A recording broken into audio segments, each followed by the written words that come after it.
Shaheen cricket club का final में तूफानी खेल।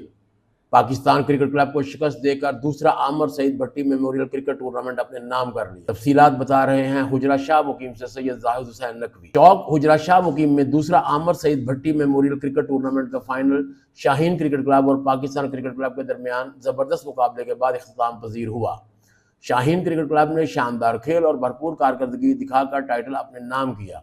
मैच के दौरान कई सनसनीखेज लम्हात देखने को मिले। छक्कों और चौकों की बरसात होती रही। तमाशाई लम्हा ब लम्हा खेल से महजूज होते रहे। तकरीब में मेहमानाने खुसूसी Chaudhary Mauladitta, Mehar Mohammad Ashfaq, Syed Hasan Raza Shah, Sajjad Arshad Dhakku, Mohammad Sarwar Athwal, senior cricketers Tariq Saeed Bhatti, master Zafar Iqbal, Nazar Hussain Gondal, Mohammad Zafar समेत दीगर मोअज़्ज़िज़ीन इलाका और क्रिकेट के शायकीन की बड़ी तादाद मौजूद थी। जीतने वाली टीम को शानदार खेल पेश करने पर चौधरी मौलादित्ता ने 1 लाख रुपए नकद इनाम दिया और उनकी मजीद कामयाबियों के लिए नेक ख्वाहिशात का इजहार